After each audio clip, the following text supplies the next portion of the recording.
Ini trik komunikasi yang gue jamin itu bakal bikin lo bisa mengartikulasikan isi pikiran lo lebih jelas daripada 99% orang.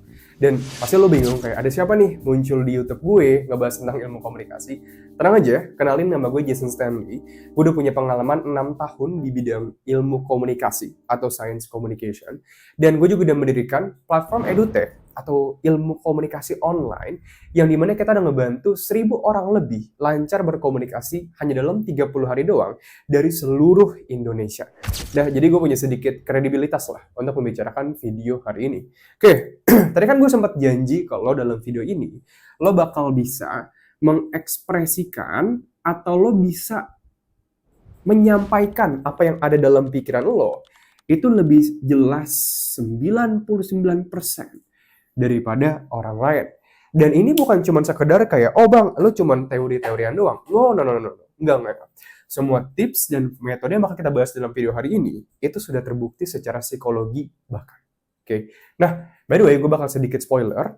Bagi lo yang terbiasa untuk video yang kayak langsung tip 1, 2, 3, langsung ke inti-intinya. Nah, video hari ini gue sorry banget, tapi nggak bakal cocok sama lo. Karena video hari ini, kita bakal melakukan pendekatan deep learning, atau dimana kita bakal belajar secara mendalam sampai ke akar-akarnya banget tentang ilmu komunikasi.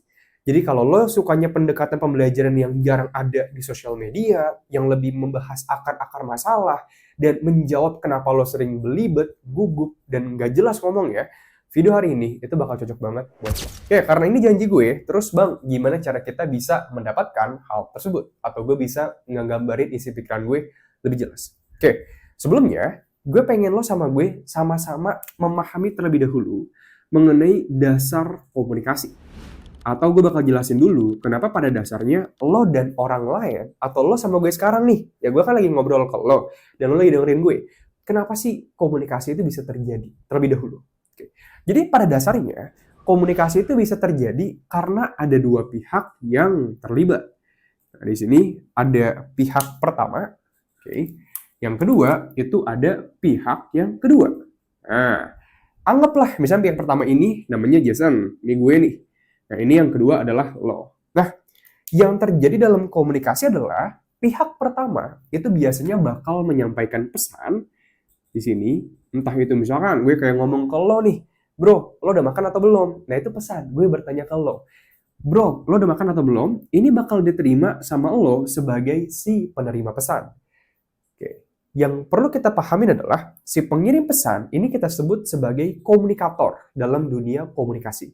Kalau lo yang menerima pesan itu disebut sebagai komunikat.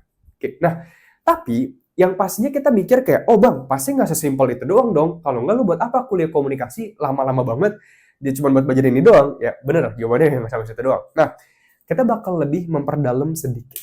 Pertanyaan yang kedua, setelah kita mempertanyakan mengenai kenapa komunikasi bisa terjadi, adalah, oh kenapa ya, kok gue bisa menyampaikan pesan? Nah, dengan lo mempertanyakan kenapa gue bisa menyampaikan pesan, lo bakal mendapatkan jawaban dari kenapa pesan bisa dikirimkan oleh diri lo.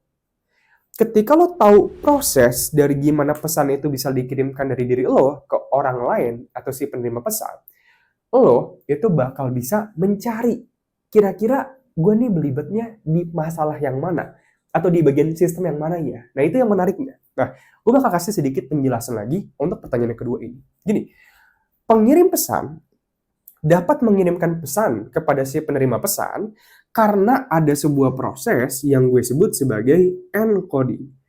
Wah, ini bang, encoding ini tuh maksudnya gimana bang? Nah, encoding basically adalah lo tuh sebelum mulai menyampaikan kata-kata, sebenarnya kalau kita lihat dari otak lo, wah ini pakai fMRI gitu kan.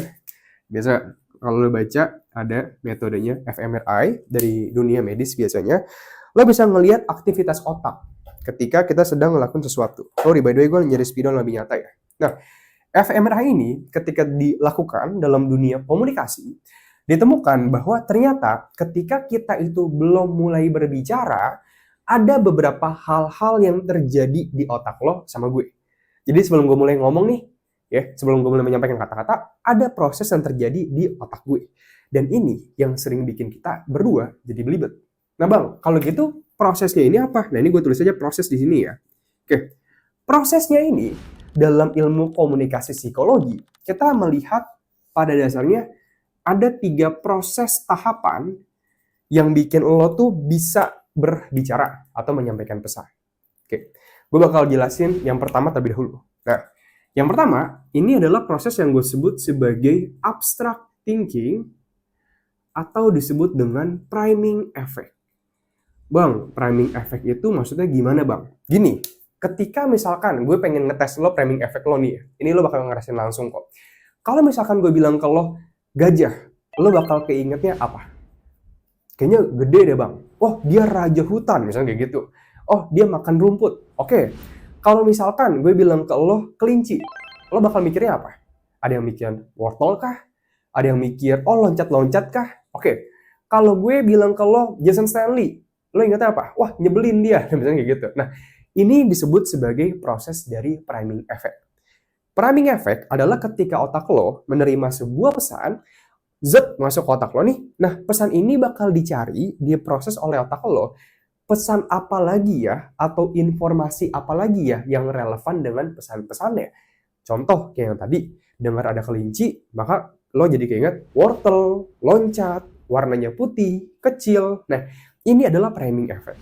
Oke, ketika lo sedang berbicara, ini Jason, ini lo, pastinya kan kita berbicara ada banyak banget topik. Ya dong, nggak mungkin kayak, oh kita cuma ngomongin, bro gimana hari ini, lo udah makan belum? Udah, oh oke, nice to meet you.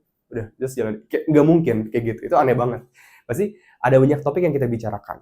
Contohnya, kayak misalkan, bro gimana lo kemarin sama gebetan lo? Nah itu kan di romance gitu kan. Bro gimana kemarin, lo udah launching YouTube lo belum? Nah itu juga sama tuh, karir misalkan.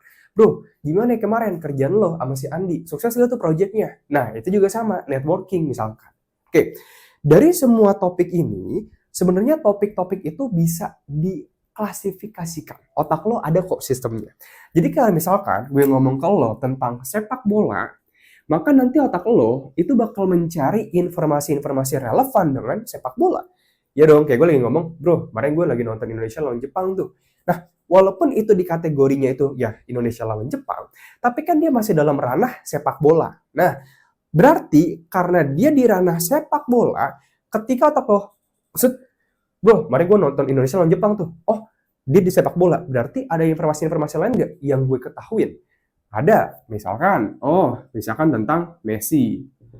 Oh, misalkan tentang let's say Neymar. Okay. Oh, misalkan tentang let's say World Cup atau Piala Dunia. Oh, tentang Mbappe. Nah, intinya otak lo bakal mencari informasi-informasi yang relevan. Oke, dari priming effect ini, Bang, apa hubungannya dengan masalah belibet gue? Atau gue bisa mengartikulasikan isi pikiran gue? Gini, ya. Ini adalah masalah belibet yang pertama. Yaitu adalah otak lo nggak menemukan informasi-informasi yang relevan dengan pesan yang diterima. Wah, Bang, berarti pas gue nerima pesan sepak bola, gue nggak nemu apa-apa deh, Bang. Gue nggak tahu tentang Mbappe, gue nggak tahu tentang apa. Betul banget. Nah, dari sini, maka kita bisa mengasumsikan, oke Bang, kalau gitu gimana caranya biar otak gue bisa muncul dulu nih pesan-pesan relevan. Oke, aplikatifnya yang paling gue sering bilang itu adalah, nih, gue selalu bilang ke semua orang, kalau lo pengen bisa jadi komunikator yang efektif, atau bisa nyambung ngobrol dengan siapapun, lo harus banget baca buku. Serius, ketika lo baca buku, lo bakal mendapatkan banyak banget informasi. Kayak contoh, buku yang pertama ini, Emotional Intelligence, ditulisnya sama Daniel Goleman. Nah, ini tentang, let's say, topiknya itu psikologi. Ketika gue baca buku ini, maka seenggaknya gue bakal mendapatkan beberapa topik dalam ranah psikologi. Kayak misalkan, dalam buku ini dibahas tentang thalamus, atau mungkin visual cortex, atau mungkin amigdala, sistem limbik. Nah, ini semua yang awalnya gue nggak tahu, tapi setelah gue baca, oh ternyata di psikologi itu ada tentang sistem limbik ya, oh ada ini ya. Nah, seenggaknya pas gue ngobrol sama orang, gue bisa bilang, oh I see, bro, lo pernah baca tentang sistem limbik gak di psikologi? Nah itu gue akhirnya bisa ngomong kayak gitu.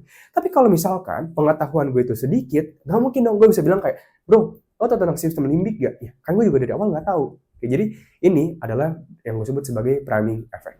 Oke, next up, setelah kita selesai untuk bagian dari priming effect, Tahapan yang kedua dari priming effect ini adalah ketika otak lo sudah menemukan informasi-informasi yang relevan untuk dibahas, biasanya otak lo itu bakal melakukan proses yang kedua.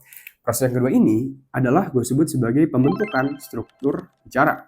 Oh bang, struktur bicara tuh maksudnya apa bang? Oke, kalau tadi di priming effect, otak lo udah munculin berbagai topik yang relevan. Contoh, di sepak bola, oh otak gue nemu ini tentang Mbappe. Oke, gue pengen ngobrol sama lo tentang Mbappe misalkan. Nah tapi ketika otak lo udah menentukan gue bakal ngomongin Mbappe, pertanyaan yang kedua adalah, apa nih yang bakal gue omongin? Nah ini yang jadi pertanyaan yang berikutnya, yang ketiga harusnya. Maka dari sana, kalau kita mau ngejawab pertanyaan ini, gimana sih bang cara otak gue bisa menyusun struktur bicara tentang si Mbappe ini? Nah, biasanya ada dua kategori yang bisa terjadi. Oke. Yang pertama, otak lo bingung harus ngomong apa, yang sering jadi penyebab belibet. Jadi, gimana ya cara gue ngomongin Mbappe? Jadi gini, Mbappe itu, gue malah kan nonton tentang sepak bola Mbappe ya. Tapi Mbappe juga sebenarnya kurang jago-jago juga sih. Jadi gini nih, nggak usah Mbappe deh. Gue pakai contohnya Van Dijk aja deh. Iya, jadi kan Van Dijk kan pernah main juga. Jadi maksud gue kayak lo mau ngomongnya apa nih kalau di bagian yang pertama. Nah, skenario yang kedua adalah lo bisa berbicara dengan terstruktur dan juga jelas. Bang, terstruktur dan jelas itu maksudnya gimana? Oke, ini yang bakal gue kasih tahu. Pada dasarnya, berbicara dengan struktur yang jelas itu terdiri dari 3 layer utama. Gue bingung, spidol gue nggak ada yang nyata kayaknya. Nah, sorry ya by the way kalau kurang kelihatan, karena nanti gue beli spidol baru deh. Oke, jadi ada 3 struktur utama nih. Ya. Yang pertama itu ada OT, yang kedua ada OP, dan yang ketiga ada data atau fakta. Nah, ini adalah struktur omongan yang bisa lo ikutin untuk bikin omongan lo 99% lebih jelas daripada orang-orang di luar sana. Bang, jelasin OT itu apa, OP itu apa, data atau fakta itu apa. Oke, biar cepet aja, kita bakal langsung masuk ke dalam piramida ini. Oke, OT ini gue singkat untuk opini utama. Karena kalau OU, takutnya orang bingung maksudnya. Jadi gue bilangnya OT-nya nih dibagi dari OT-nya aja setelah U ya. Nah, OT atau opini utama ini adalah ketika lo tuh menyatakan apa sih yang pengen lo sampaikan dalam 3 kalimat aja. Kayak misalkan tentang Mbappe, lo misalkan mau bilang tentang apa nih? Si Mbappe jago, ya bilang aja. Kalau menurut gue pribadi, si Mbappe jago sih bro. Udah, jangan kayak, Mbappe sih jago sih bro. Dia juga orangnya baik kok. Jadi itu ada 2 opini itu. Ya kan? Dia itu baik dan dia itu juga jago. Jangan. Lo jangan pernah di opini utama atau yang lo sampaikan pertama kali, 3 detik pertama, itu terlalu luas. Lo harus spesifik. Ketika lo menjadi spesifik, orang bakal lebih paham apa yang lo sampaikan. Nah, opini utama ini, itu simpelnya cuman kayak tadi gue bilang. Mbappe jago kok bro. Udah. Jadi apa yang pengen lo sampaikan, intinya itu apa? Yang kedua, lo bisa menyampaikan di kalimat berikutnya adalah kenapa opini utama lo itu benar. Nah, ini gue sebut sebagai OP atau opini pendukung. Nah, kalau misalkan di opini utama gue bilang, Mbappe jago kok bro. Nah, lo bisa nyatain, emang kenapa ya? Kok menurut lo dia tuh jago? Nah, itu kita ngasih argumen. Ketika lo memberikan argumen kepada orang, orang tuh bakal lebih mudah memahami apa yang lo bicarakan.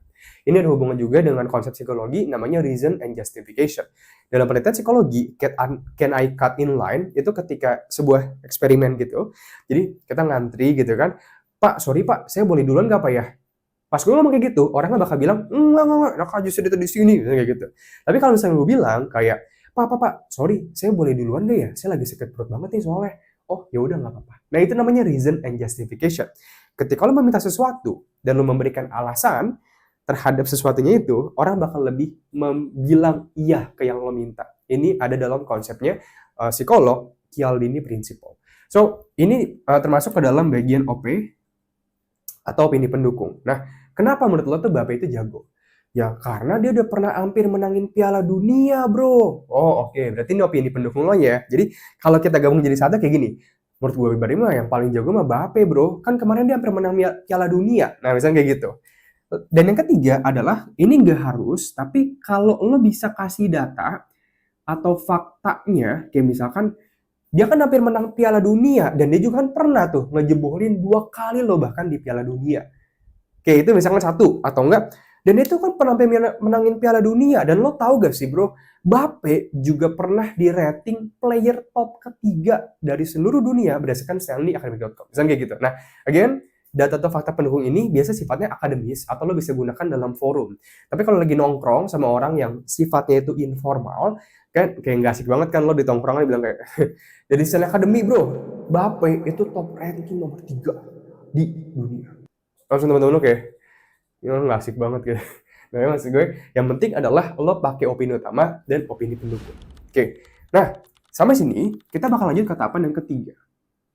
Yang ketiga ini adalah ketika otak lo udah tahu mau ngomong apa, sekarang berikutnya otak lo hanya perlu memikirkan kosakata yang pengen lo gunakan itu apa sih.